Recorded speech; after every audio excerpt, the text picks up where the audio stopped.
The UK government will soon be introducing fundamental changes in how money works. The changes are being planned by central banks around the world, including the UK's central bank, the Bank of England.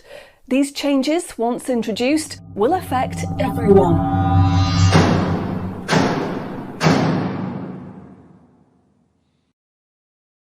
So, what are these changes really about? The changes being proposed will mean that you will no longer have full control over your spending. In fact, what they are planning is the replacement of money with something which is fundamentally different. Therefore, it's not just cash they want to remove from the economy, it is money itself. Pay attention, because if the new monetary system is allowed to happen, it will be very difficult to reverse and could mark the beginning of the end of human freedom.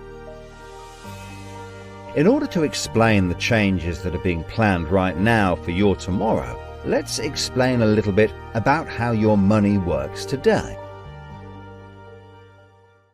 Let's imagine that John decides to buy his daughter a birthday present from Argos. He chooses the product he wants, then pays £50 using his debit card. You might think that £50 is immediately transferred from John's bank account to Argos's bank account. But this is not what happens. A record is created showing that John's bank owes Argos's bank £50, and John's account will even show that the money has left his account, but the actual transfer of funds does not occur at the time of purchase. John's £50 purchase is one of about 50 million UK transactions that occur every day, and although in each case the account may show that the money has been transferred, the actual movement of funds between the banks only occurs once every day. Every 24 hours, all the payments made to and from each of the UK's 300 plus registered banks are added up to determine how much each bank owes the others. The Bank of England, which is the central bank that all other banks in the system are connected with, derives the total amount that each bank owes and is owed for that day. The Bank of England then intermediates and exchanges funds between all the other banks. So the Bank of England does not know anything about John or the £50 he spent on his daughter. John's money is just a tiny part of a huge transfer of funds. This means that the only organisation that can see what John does with his money is his own bank. The central bank cannot see what John spends his money on or when he spends it, and John's bank is under an obligation not to share details of his spending with anyone. This means that, rightly, there is a good degree of anonymity and privacy over what John decides to spend his money on.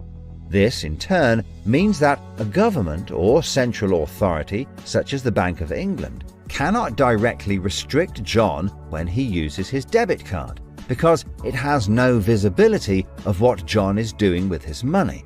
If John had paid for the present with £50 of cash, then the purchase would be completely anonymous. Nobody, including John's bank, would know what he had spent his money on.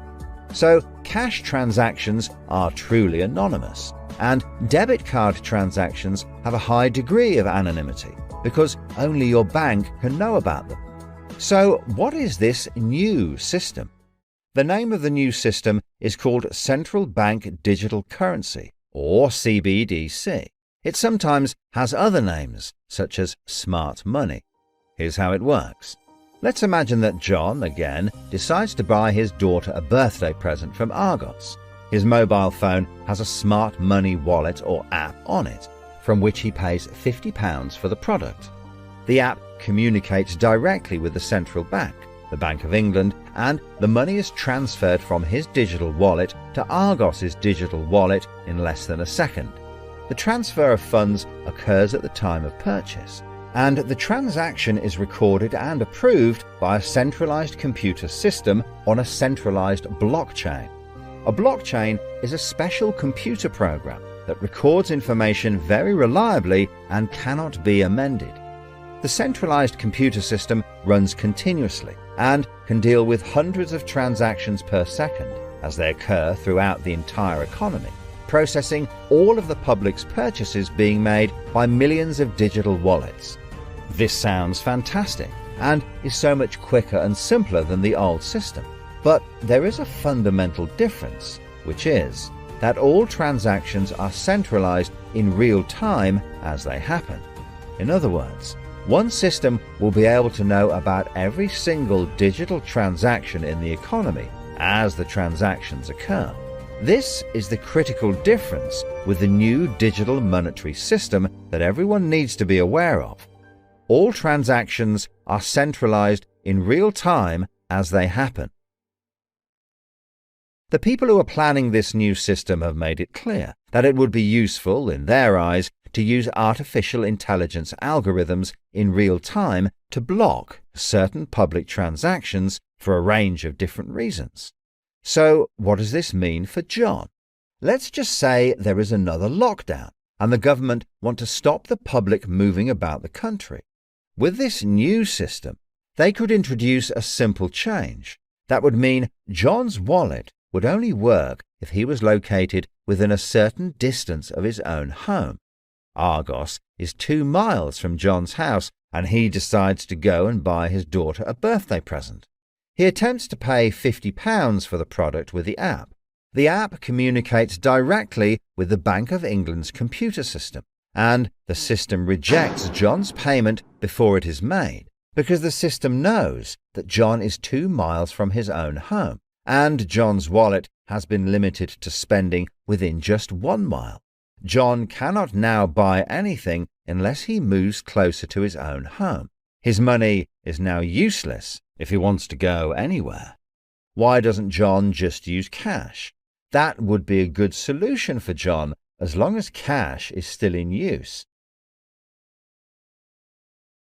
So, how might this new system be introduced? The Prime Minister called an emergency meeting today to discuss the unprecedented slide into economic recession in the UK and global economies. Inflation is out of control, and high interest rates are causing thousands of house repossessions. All cash points and over-the-counter cash services are now frozen, and millions of people face losing their life savings as a number of high street banks are declared insolvent. The government and the Bank of England are accelerating the introduction of a new central bank digital currency, which all bank customers in the UK will be able to receive in exchange for their existing money, which in many cases is now unobtainable from their bank accounts. The government say that the new digital money will help the economy recover from recession and will be used to bail out public and corporate money currently held in millions of bank accounts by banks that are at the point of collapse.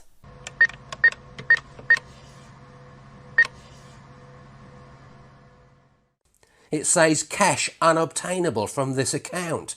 It's frozen our money. Bleeding hell, John.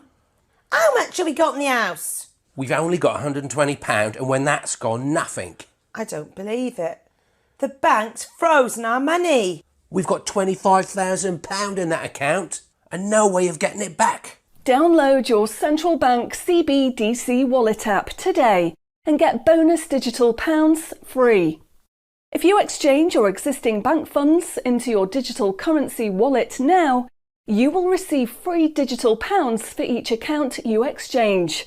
You can then spend from your digital wallet by using your phone app, exactly like a debit card. Download the free app now from the UK government website or the App Store. John, we need to download the digital wallet thing. See if we can transfer it in. We've got no other option, love. Wow, it's transferred and it's given us some bonus money. I can't believe it. How do you know it's worked? It's worked, love. Everyone's using this money now. Right, I'm off down Tesco to try it out. Sorted. Recent figures show that the public's use of cash has halved in the last 12 months. Experts say this is due to the success and sheer convenience of the new CBDC digital money. The government has announced that all cash will be phased out completely over the next 3 years. I can't remember the last time I used cash. It seems so cumbersome and old-fashioned, fiddling about with coins every time you want to buy something. It's much easier now.